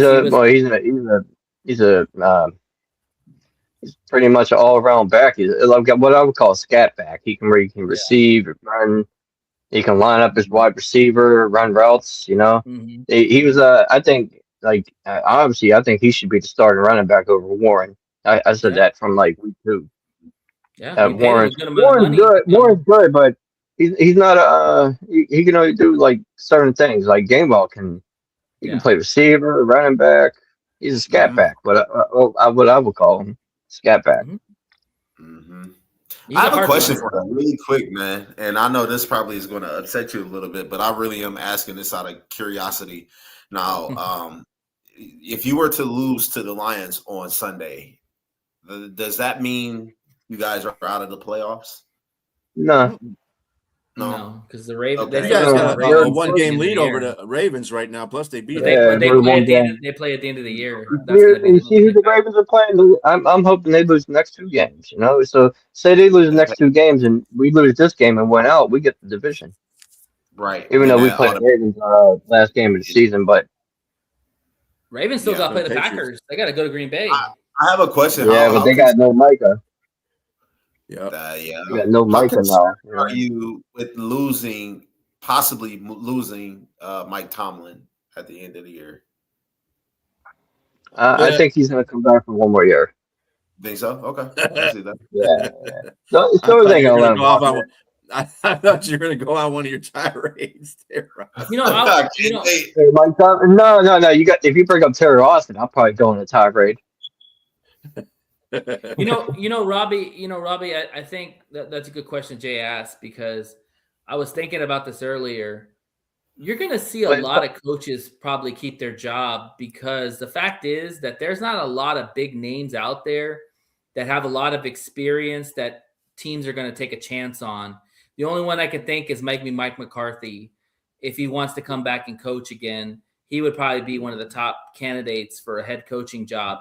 The rest are all going to be like young guys who you don't know what they're going to be as a coach. If Mike McCarthy can go anywhere he likes except for Pittsburgh, stay the fuck away. Yeah, but I definitely do think that Tomlin probably will stay there because they're right in the division race. Why do you fire somebody? A lot of head coaches could be offensive and defensive coordinators too. It's not that Tomlin is the problem. It's that he's bad at hiring assistants. You know, he hires yes men instead of men that actually can do the job. He'll hire yes men. You know, Well, that's the he problem. if That's a he coaching gets if a coach challenges him, he don't want coaches challenging him. That's the Well, thing with B brought up the ego with Dan Campbell. Tomlin's that same way. Like you get in Tomlin's way, he's going to put you in the ground. Yep. That's just the kind of mantra he has. So yeah, a lot of coaches either going to have to play by his rules or they're just going to have to go somewhere else. Like remember that offensive coordinator, Haley? He hated Haley because him and him always got into it because Haley's a hard ass and he's always talking mess and him and Tomlin They really know how to run the offense. If you look at this game, I call it a mirror game because Tomlin and Dan Campbell are the same type of coach. They're both good motivators. Mm-hmm. That's true. Both good motivators. I think with Pittsburgh, they put so much money on defense. They have the number one defense and money spent in that area. They really need to. Defense always been the staple here in Pittsburgh. Right. That's how it always was. They need to innovate their offense because here's the thing. You look at the success of all these teams, the Rams, the Bears, the Lions, the Bills, the Broncos, they all have good offenses or good offensive coordinators. And that's where Pittsburgh struggles is that Tomlin is not an offensive coordinator. He's a defensive coordinator. And your offensive coordinator is kind of archaic at times. It seems like now he's kind of opening up the offense, but they definitely need to put some money into the offense because that's where it's going in the NFL. They played with no number 2 wide receiver all year, and they wonder why DK is not getting open because he's getting that shell coverage every single game. Point right there, yeah. And the only way it will change from defense to offense, Rooney would have to hire an offensive guy. He'll have to get an offensive right. Probably one of the young ones, like a Ben Johnson type, Mm-hmm. Problem is they want to be head coaches. That's the problem. So it's going to be hard to pay a guy like that. Look at Ben Johnson. Like most fans didn't have him doing this good with the Bears. Tell me a specific position group that has to step up this week versus the Lions in order for you guys to win. Does it have to just be one position, or can I just do like the whole defense? You can say the whole defense. The whole defense got to work because you need the front seven to stop Jahmyr Gibbs. You need the secondary to stop Amon-Ra St. Brown and JMO. With that, and the offense has got to score points too because it looks like TJ Watt's not playing again this week. Yeah, that's horrible. All prayers to him. But I do have to ask you a question. Patrick Queen, like that was a guy I wanted the Lions to pick up, like make a trade, do whatever they had to do to get him. I know he wanted to stay in the AFC North to play the Ravens twice a year, but does it make you nervous at all that he's probably your best defensive player outside of TJ Watt, and he kind of like plays with that Brian Branch type mentality? I mean, he goes hard every single play. He go hard. He could possibly get an unnecessary roughness call. Does it make you nervous at all? No, because everybody knows Joey Porter Jr. He hasn't given up a touchdown all year. And he let up a passer rating of really 58 all season. Like him, Brandon Nichols, nobody talks about them too. Those are the undercover players that have been playing great all year, especially Nichols. He's been real surprising. Definitely Brandon Nichols. Well, Danny Ramsey, he's still learning to play the safety position. So I guess he didn't pick it up yet. He's doing good, but not good as I want him. Who's playing the other corner? Right now it's Joey Porter Jr. and Samuel, right? Asante Samuel played last night because James Pierre was injured. Yeah, I like Asante Samuel, man. Like that guy just gets the ball. Like I like him, man. I hope we keep him. He's for the quite short time we had him, he's playing pretty good. He's not like Surtain though. Surtain is like his dad. No. Asante not so much like his dad. Asante Samuel is his but dad. When we played with the Chargers, he took the ball away at a very high clip. Like, and then he got injured. He had some neck injury or something like that. He got cleared. Derail you. Robbie, I'll tell you one guy who scares the living bejesus out of me for y'all's team. Cam Hayward, man. You scared of him? Oh, Cammy. Yeah, like him in the middle, against the young guys that we have and Graham Glasgow, that guy can blow shit up. Who's the center for you? You got Glasgow, right? It's Glasgow. center. Glasgow. He's I got, saw what he did. I saw what he Rutledge. did against the Dolphins guard. Man, he blew that guy up and got that sack on Rodgers and threw his ass down. I thought Rutledge was playing center. No, he's playing Rutledge. guard. No, Ratledge is playing guard. Yeah, He's playing guard. And Frazier is playing the other guard position. He played the other guard position this game, right? The last game. no, Cologne did. Well, he came in. He came in with Cologne. They swapped him. Oh, I think what happens is they now I'm seeing what they play. So Cologne comes in when they do. They're trying to do that run blocking. Remember, they're trying to go back and forth. Yeah. Well, no. I think what it is, Cologne is a very good when he what do you call it, blocker? When he comes out Run blocker. He pulls. He can pull. It's a pull block. He's a great pull blocker. That dude is a great pull blocker. Yeah. We know Cologne is not a good pull blocker because he Frazier's a good stand-up blocker. Yeah. That's good. That's why they're interchanging them depending on the play. I think. Yeah, I don't like the interchanging. Just put the rookie in there and let him figure it out, man. Because Cologne is he's a better pull blocker. That's why. Yeah. Robbie, does Goff scare you at all? I mean, Goff has the second most touchdowns in the NFL behind Stafford. But no TJ playing. I'm not gonna lie, I'm a little scared. But it's mainly the other playmakers he's got on defense. Monroe, St. Brown, Gibbs, J-Mo, Tesla. He can be dangerous at times too. Yeah. But the defense, Aiden Hutchinson praised me, and you still got Aleem McNeil still. Yep. Aleem McNeil, yeah. Aleem McNeil. Oh, I was just talking about him, bro. And Al-Qadim Muhammad, he's got 9 sacks along with Aiden. So yeah, Muhammad. What was that one? Mahogany. What's that? He's Mahogany, right? He's an opposites guy. That's another. Yeah. Every time I hear that word, I always think crisis. Roy Lopez. That's a guy. Roy Lopez, yeah. You want to keep your Roy eye on. Lopez. I was looking at. I was watching Jeremy B's show earlier, and DJ Reed. He was showing the poor grades that the Lions were getting. And DJ Reed had like a 35. I was like, that's shocking. 29. I thought he was playing good for them. Oh. Well, he started off the season that way, and then he got hurt. He just got back, so maybe he's still kind of getting his footing, Yeah, he's not playing good at all right now. Yeah, he's not playing. He's not getting his footing because he's going against some of the best receivers right now. Oh yeah, to be fair, this is the concern too, Robbie, is DK is a big body receiver, and we got small guys. Meek Robinson's 5'8" on a good day. DJ Reed's probably 6 foot or 5'9". No, he's 5. He's 5'8", 5'9". 5'8". Okay, so we got 2 5'8". DK's like 6'5". Like, about 6. I think 6'3", 6'4. Okay, 6'3". But you got MVS is playing the slot, so he's 6'4".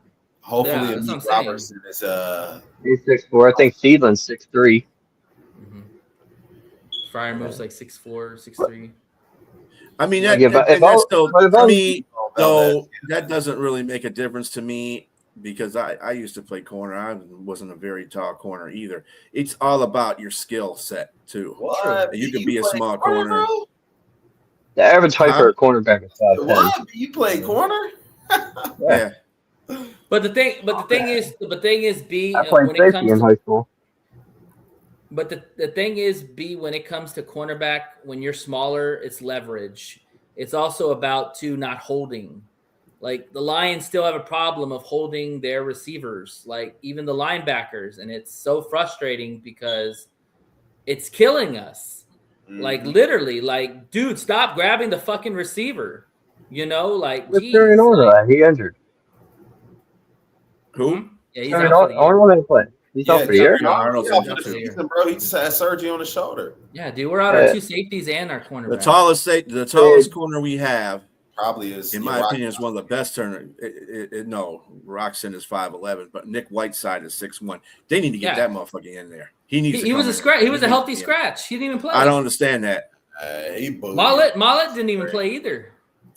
He's also the thickest of the. Yeah, he's 200 pounds. He's also the most weightiest, 6'1", 200. So I don't know why they didn't put him in that game. This is dumb. I'm Robbie, tired as Robbie, how do you attack the Lions defense? How do you attack the Lions defense? Well, they're hurting in the secondary. You got to attack that pass defense. You got to turn Arnold off. No Kirby Joseph too. Like no Brian disrespect. Branch. You know? Yeah, Brian Branch is out. Brian Branch. No Kirby Joseph. No Brian Branch. You got to test them. You know, you got to test. You got to test the middle of the field against that defense. You know, if you were hurt so much by injuries this year, same but last year. Like when it comes to the defensive side of the ball and injuries, you guys just got no luck. You know. It's just you know, I'm really starting to wonder, like, you know, if you talk about making any changes in the offseason, I think they got to fire their strength and conditioning coach.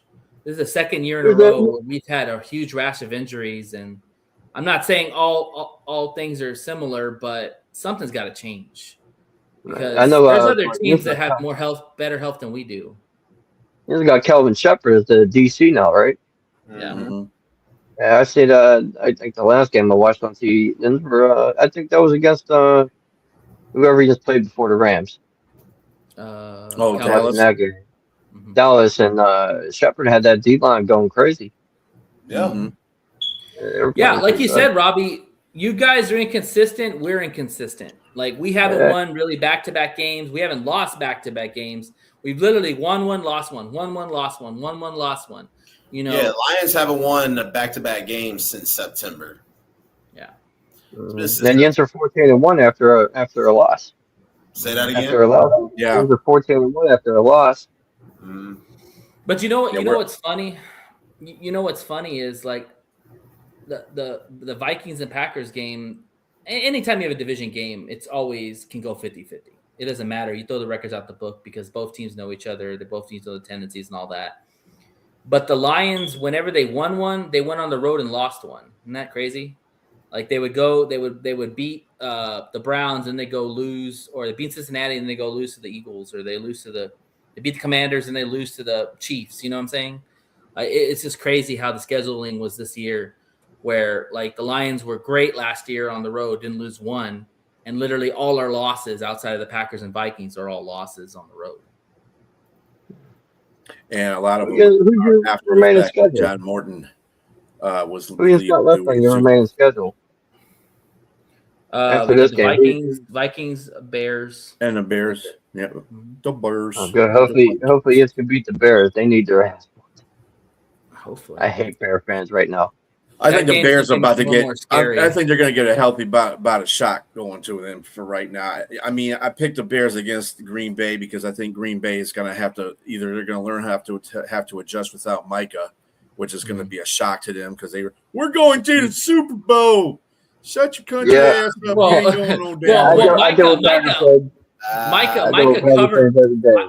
Micah covered a lot of what the defense is, and now with Micah gone. Like literally, Micah has 68 pressures. Rashawn Gary has the big impact he had on that defense. Yeah, with no him.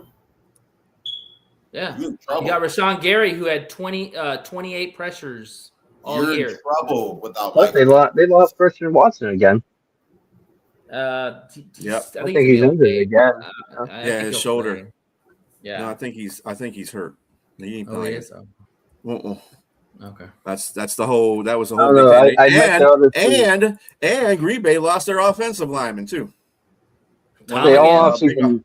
I met the three other fan bases. Yep. Yeah, I met Packer fans, Vikings fans, and Bears fans. I would say Bears fans are the most annoying. Yeah. I'd say Packer fans are the most annoying. They're really annoying now. They're a second. They're a second, but I think Bears. They're first. They're first in my mind. But Vikings fans. They talk so much mess, and then when they lose, it's like crickets. It's like nada. Yeah, Bears fan. I'm still mad about that Bears game. Like I'm so mad about it. I hope we play them again next year. Yeah, that was. I really want that game back because they barely escaped Mason Rudolph. Mm-hmm. Yeah. So Robbie, how are you feeling about winning the division? I mean, like you said, you got us. It's probably going to be a loss. And then you also have the Ravens the last game of the year. Nate, I hope you're right. I hope you're right. I hope I'm right too. I hope you're right. But then you got the Ravens. I keep receipts. I hope you're right. Okay, that's fine. Keep receipts. And then you got the Ravens, the last game of the year, and the Ravens have always been a pain in the thorn with y'all sometimes. No, really, So but that's gonna be a good game. So how are you feeling right now about the division? we're gonna. If it comes down to the last game, we're gonna beat the Ravens. Fuck those Ratbirds. Who's the game you play after us again? We got the Yins next. I think we got the Browns. Oh, you should Oh, beat Browns the gonna be Ravens. tough. Browns will be tough, but they'll beat the Browns. We're gonna but beat you them. got 2 division games like we got 2 division games. Okay. Yeah. Brown fans are like Raven fans. They don't blame their quarterbacks for shit. No, Lamar Jackson gets a lot of blame. I hear a lot of knock on Lamar Jackson, which is fair because he's getting paid a lot of money and I like he's to one of meet them the Ravens stud fans. quarterbacks out there. No, every Come on, time Brian. Lamar, Brian no, knows usually, about that, man. Lamar. Every time something happens to Lamar, it's always gifted. In other words, his ankle hurts, so yeah, That's Lamar's not his ankle fault. hurts, so he can't do it. He can't really run like he's supposed to. That dude has been into. I'm sorry, Josh Allen and Lamar Jackson aren't better to me. They might be different athletically to me than Goff, but Goff is a better passer than both of them. Sorry. That's all there is to it. I agree. I mean, Like I said, Lamar Goff is second in the NFL in touchdowns, and he has 2 running backs he shares a lot of those touchdowns with. And I think 30 yards and second or third in completions too. Yeah. The argue with Raven fans, man. I've probably lost like a lot of brain cells over the years. I swear, man. It's like one Raven fan, like, hey, Lamar likes purple Gatorade, Josh Allen likes orange. Put them together, you got Jag off.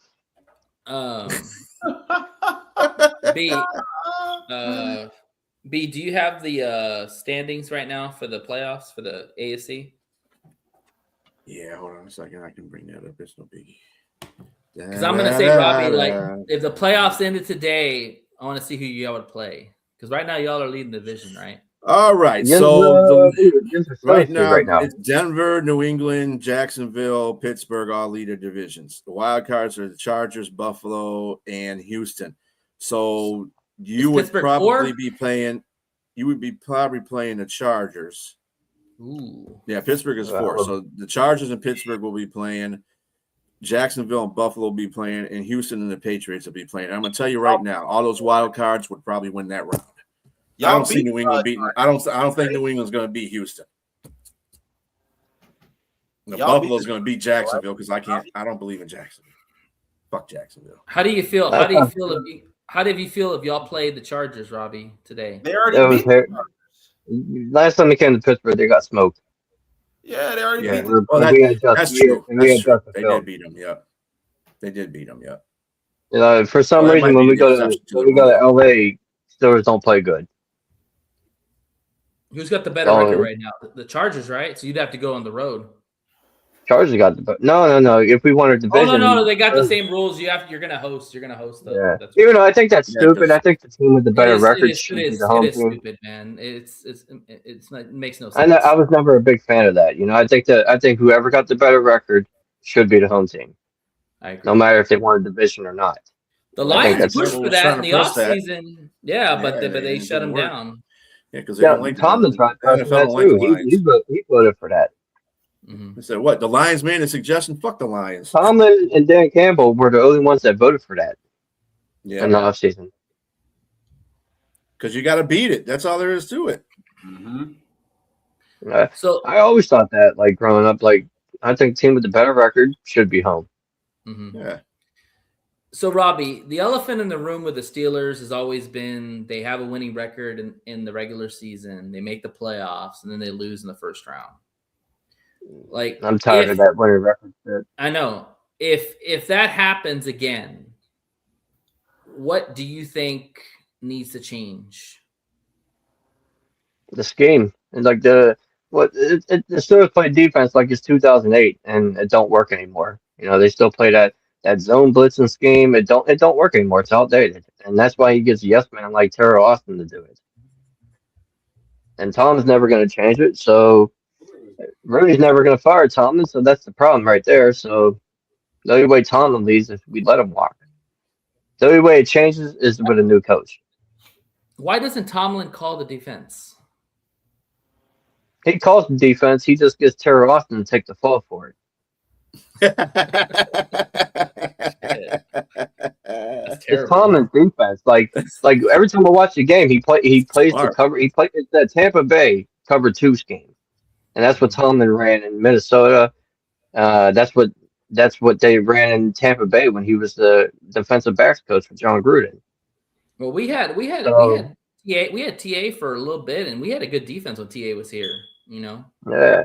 But my problem with TA is if you're being a little bitch and just taking orders and not saying anything, then you got to go. Get the hell out too. Who was TA? Wasn't he defensive coordinator for The Bengals. No. When he was here, who was the coach with him? Wasn't it Schwartz? Was it Schwartz? Schwartz? Yeah, Schwartz is a defensive guy. He Yeah. did the exact same thing that Tomlin's doing. So he gave it off. That's why Terrell Austin was good here, because Schwartz was a good defensive minded coordinator. So Right. If anybody says that TA's calling the plays, they're lying. It's Tomlin. Mhm. He's the real defensive coordinator. It's just Terrell Austin. He's just he's the front man that gets all the blame. He's the scapegoat. Oh, he's the defensive coordinator. Yeah. If your defense sucks, you blame the defensive coordinator.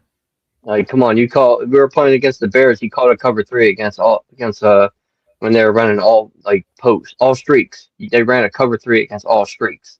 You might as well just put down the defensive backs. Well, they probably didn't trust Caleb to throw the ball consistently downfield, which he still struggles at times with. Yeah, when you run a cover 3 against 4 verticals, then 4 verticals win all day.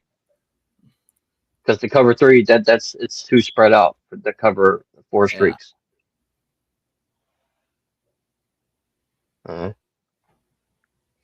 did my homework over the weeks. Yeah, I got nothing else to do. You know? Fuck, man, come on. Yeah, I don't play Madden either, so I do it all on my own. There you go. How far is Pittsburgh from Detroit? Like what, 8 hours? 8 hours. We're both. Well, you're more Midwest, right? Yeah. So y'all should have a pretty good showing at the Ford Field. Nah. Detroit's actually not that far away from Pittsburgh. I don't know exact miles, but not that far away.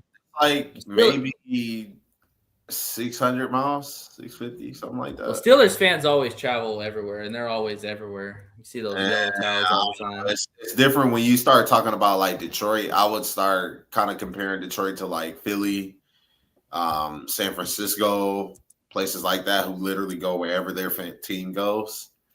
Yeah, next time I go to Detroit, I'm trying to go to 8 Mile. Over there, man. We are 4 hours away from Detroit. Yeah, 4 hours and 34 minutes. Yeah. It's 292 that's a long miles, drive. not 600. Jesus, 600. I thought so. 600 driving to Texas.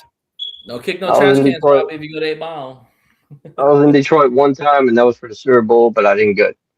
But I went to like the tailgate. I didn't go into the stadium. The Ben Roethlisberger. Oh, yeah? I remember that. Right. You were out there the same time I was out there. Damn, just a small world, and I didn't even know you, Dan. The receivers coach. I was a lot younger too. He caught that touchdown. I was a lot younger and skinnier too. So I was about 23 years old at the time. Well, I mean, I was too. I wasn't 23, but I was a lot That was younger than I am now. Robbie, let me ask you a question. You're right. Do y'all re-sign Rodgers after the season? Well, he did hint that he wanted to come back for one more year. Okay, so do you re-sign him? You know, I was not a big fan of him. I'm sure you remember this from the offseason. I wasn't a big fan of Aaron Rodgers when we signed him. Yeah, I'm still not 100% in on him, but he's like lessening the blow on how bad I don't dislike him anymore, you know? But I kind of do think he's a prick still. But him coming back for another year would be good for Will Howard, because I think Will Howard is probably going to get a shot before we draft another quarterback. I think so. So if you keep Rodgers and you keep Howard, does that mean you're going to be let go of MVP Mason Rudolph? You gotta go. Hey, man. Sometimes I would hope so. The herd needs a little thinning. You know what I'm saying? Do they really believe in Will Howard that much? Because Yeah, John well, Gruden. Well, John Gruden said that he thought that Will Howard was the best quarterback in last year's draft class. which is crazy. Wow. John Gruden said that. I think it was in a YouTube video somewhere. well, he's I a don't know. he's I'll a link it to Brian if I find it. he's a veteran guy who can, did win a championship, can play with his legs, like he can run the ball. I don't know if it was the best. I mean, maybe the most ready quarterback coming out of the draft. I would agree on that. But clearly the best was the, Well, Cam Ward's not having a good year. I mean, But I Tennessee, think Cam Ward needs more help. You can't adjust. You can't say how he is until you get him some help and protect him. yeah, that's true. You got to give him some wide receivers. But look at Tom Brady. He's not playing bad. He's not playing good. He's not playing He's bad. doing what he Even for can what the team he without has, right. getting killed. But I don't think he's going to be a bust. I think Travis Hunter is going to be more likely the bust out of that. I don't think he's that good. Well, I'm talking about the quarterback position. Yeah, though. I personally, I think I like what I see in Shador. I think wanted Shador's Shador. got a future as a starter. I really do. The whole offseason, the whole draft, I wanted Shador. I was hoping Steelers would draft him. But I'm happy with Will Howard. I think Shador's not their type of quarterback. I think it was more likely Dion is why they never drafted him. Mhm.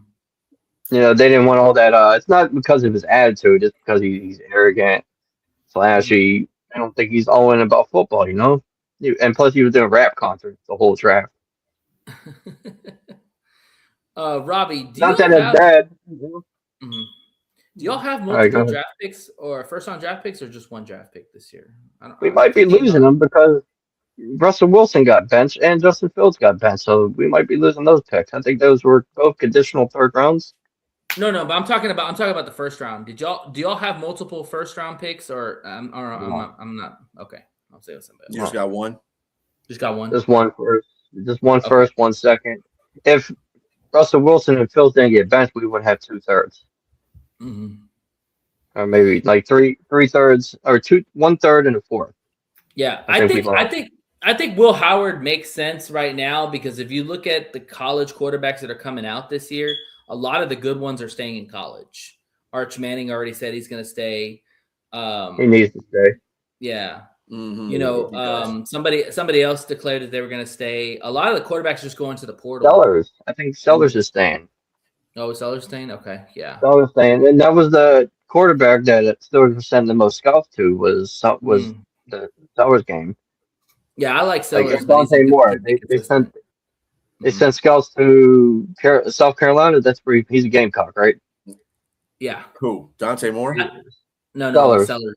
Oh, Sellers, yeah. Yeah, they were scouting him and Dante Moore. The only quarterback I would draft, if he's there, if we could get him, was Dante Moore. I like him a lot.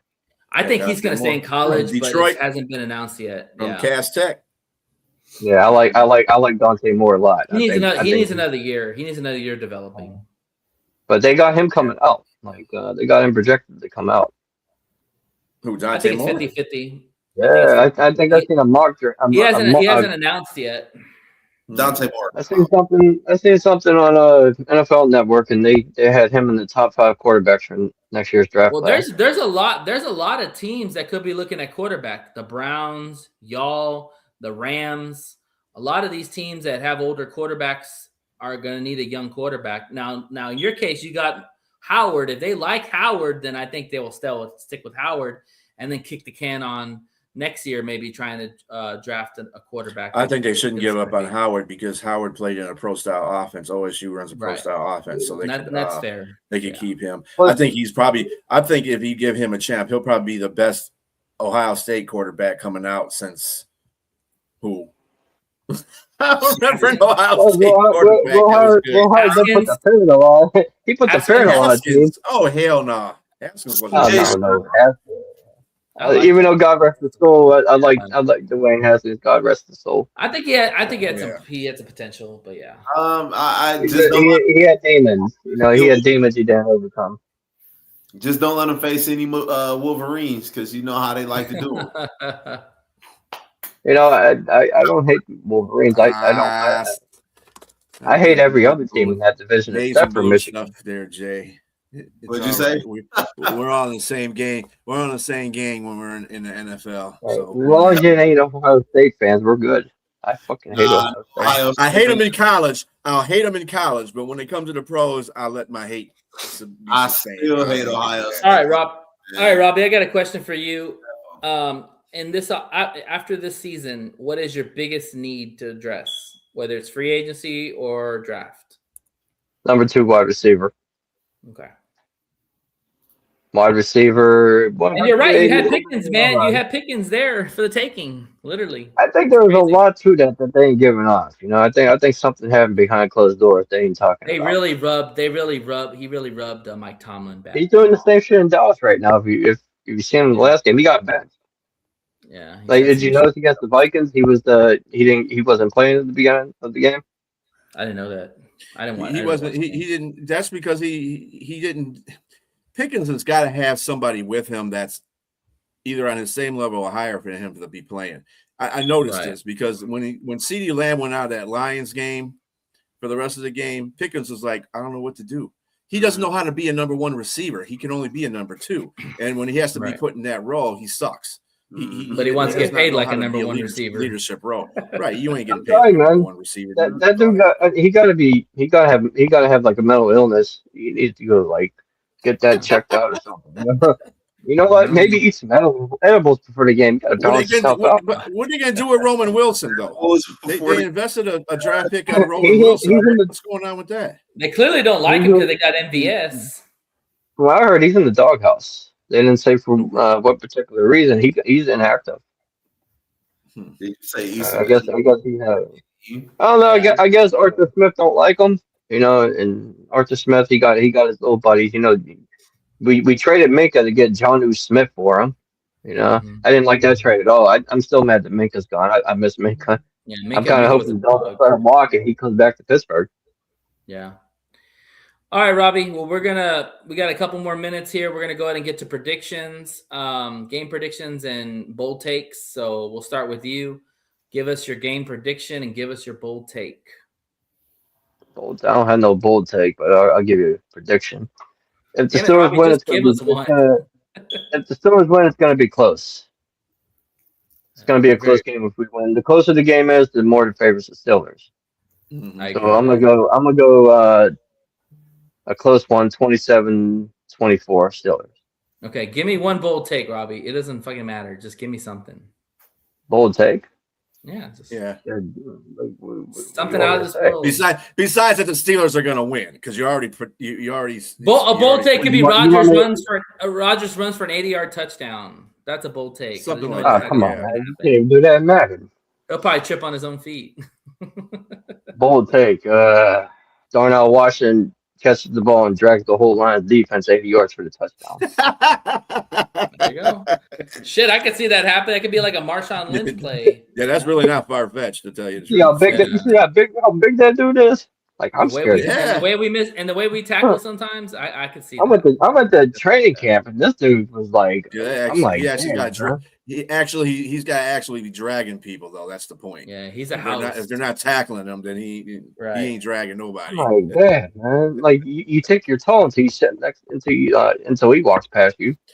Well, that dude is a beast, dude. I wish we had him. He'd be great. He'd be like another lineman. All right, B. Yeah. What's your score prediction and bold take? What are we favored by in this game? 7. 7? 7? Mm-hmm. Damn. Yep. Okay. Yeah, we're predicted to get killed. Because the Lions always do well. They don't lose back-to-back 7 games. Seven is respectable. I can't see them going past that much. I can see them covering the 7. But I don't see it better than that. I think the Lions will win by 7. Something like because I think the offenses are going to come to play this game. To tell you the truth, Robbie, I think Rodgers is going to be like, "Oh, this is familiar territory. I've been here before." Yeah. and his daddy ain't there, and his daddy ain't there, so he ain't got to worry about throwing to his daddy all the time, which is Kirby, by the way. So I think that he'll have an old man moment. and reminiscing. I think the Lions will win like 35-28, 34-27, something like that.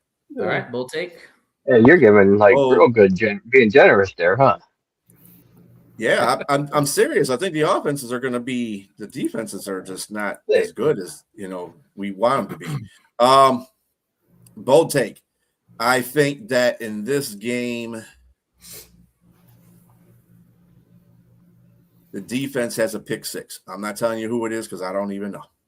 The Legion of Doom. Whoever the hell is out there. Well, if you throw it over 5'8", like high above 5'8", then I don't got to worry about them getting.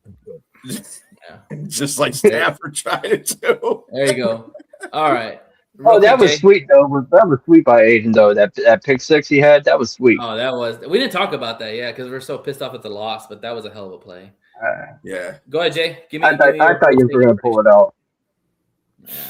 All right. I think the Lions win 30-14. They win by 16. Wow.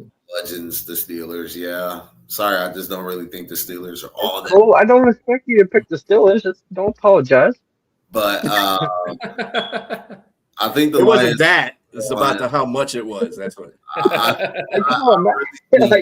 Everything that's going on with their backs against the wall. Because if the Lions lose, I mean, face it, they're going to be out of the playoffs. It's over. Come on, you want to say 50-10, don't you, Jay? No. I really think it'd be like realistically like a Not with the secondary we have. Are you kidding me? Come on. type game. I think the Lions under wraps. They handle them pretty well, and I think bold take. I'm going to say the defense get 6 sacks in total. Ooh, damn. Get to the end. How many did he get? 6 sacks. Damn. That's a bold take. That's a bold take. You don't still his O-line ain't weak anymore, right? I mean, if Rodgers can't find his man, if Rodgers can't find his man, he's gonna get sacked. We got Panay Soul's brother at the right tackle. We got Troy Fontanu. So, but yeah, that's my bold taking prediction. That is his name, right? Panay? Is it Panay Soul? Yeah, it's Panay Soul. Yeah, Panay Soul. All right, Robbie. Well, thank you for coming on the show. Thank you, Robbie. Always good to see you. Good luck this week, and I'll give mine real quick. My God, Robbie. Lions 40-27. Bold take will be that the oh crap! I lost my track of thought. Shit. That happens in old age. I know. So you have a long show. You have you get your thought there, huh? You get old? Probably. Shit, I don't even know.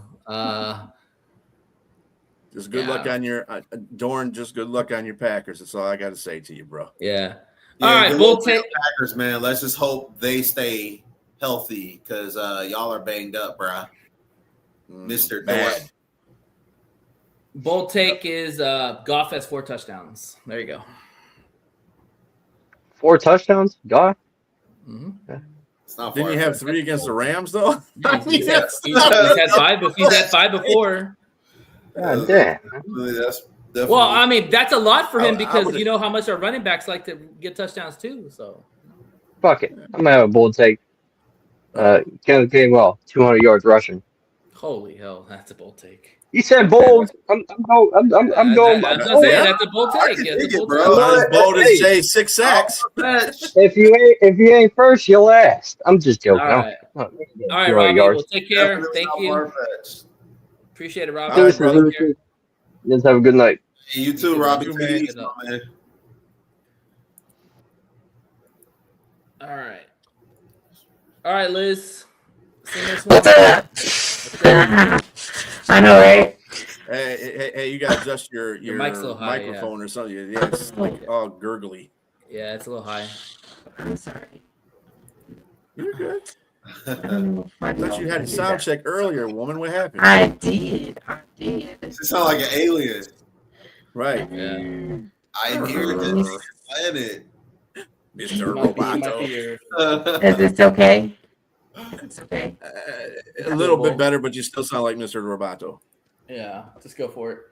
Arigato, Mr. Roboto. Mr. Roboto. All right. Well, hopefully I adjusted it again. Anyways, what's up, Houston? The season is almost over. I'm getting kind of sad because I don't even know what I'm going to do. Oh, that's right. watch NBA. Go Spurs. Okay. Texans are here coming into week 16. And the Texans are not who they were in September, October, or November. We started the season with 0-3. Folks was side talking sideways and already writing obituaries for the Texans. But let's fast forward to now, December. We're number 1 defense, number 2 in AFC South, 6 straight dubs, 9-5 record, and the percentage for today that I read was 95% making the playoffs. Maybe that is called there is Toros in the atmosphere. I am so excited because this past Sunday the Texans handled Arizona 40-20. It really wasn't even that close. CJ Stroud came out slinging like rent was due. It was 260 yards, 3 touchdowns, cool as a fan, and it's a Texas thing. Second play of the game was 57-yard bomb, Nico Collins. Defense is crazy good. Still looking for their mouthpiece. The other team is still looking for their mouthpieces, and it was already 7-0 Texans. Next thing you know, the Cardinals fumble the kickoff. Texans scoop it up even when the offense stalled. Mr. Fairbairn got this 10-0 before Arizona knew what even hit them. Houston jumped out at 17-0. From there, it was all grown man football. Mr. Ryan got these boys in on that one game at a time. Goes to the Grindstone type. It's amazing. Man didn't even know it was 6 wins in a row. That's how you know the culture is real. So let's talk about Nico Collins. 3 catches, 85 yards, 2 touchdowns, and another 1,000-yard season. Coach Ryan said that's a big playmaker. He's unstoppable. I ain't arguing with that. Defense showed out. Lassiter said today, sir, picked Brissett off in the end zone, then hit a backflip just to let him know it was personal. Texans crashed that in. Schultz found pay dirt, and the route was officially on. Now Arizona fought a little. As you can see, we are amazing. I'm just kidding, but we are amazing. So my stud of the week, drum roll please, is Nico Collins, baby. He's making a statement. Every route, he's violent. Every catch, he's confident. And every time the ball is in the air, you already know who it belongs to. That's the kind of player who changes games and sets the tone. Certified stud, no debate. So, here we are, mid-December, week 16. Who's next? It's the Raiders coming to NRG. They have a 2-12 record. They are 4th in the AFC West. All I know is NRG is going to be rocking. And I'm not watching this from the couch. I will be in the effing building. 7-3 ain't ready for me. I'll be with all the noise, smelling the turf, and witnessing this playoff push-up close and personal. Vegas thinks they're coming to town for a welcome. Take that back to Vegas. This is Houston turf. We Texans defend the crib.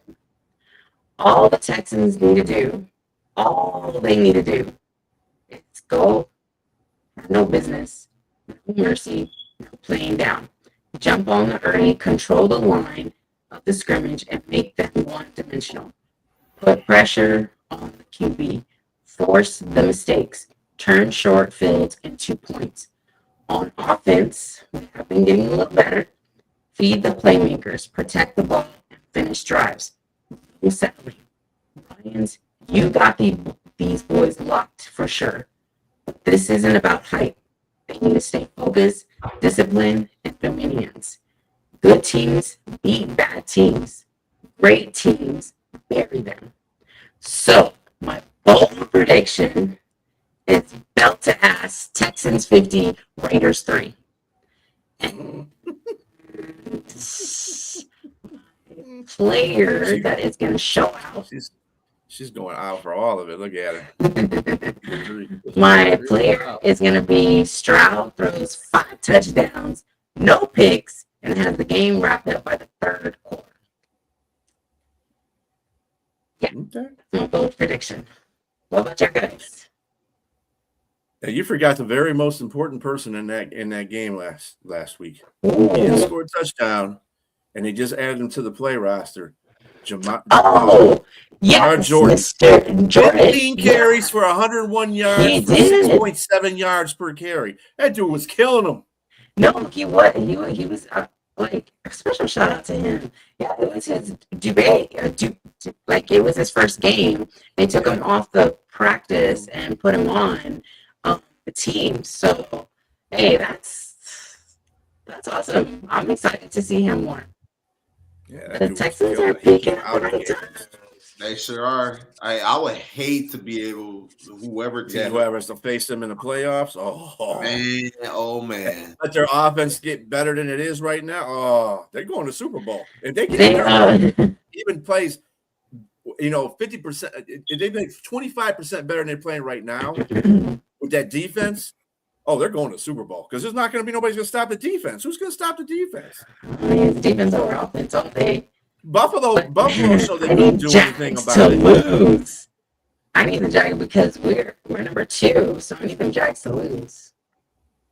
We have Raiders this Sunday, and then we go to Chargers.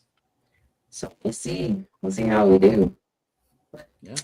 I say at the end of the day, at those Jags. For that, if you're listening, Jags, we're going for that number 1 spot. Just so you know. Texas is still number 1 in defense.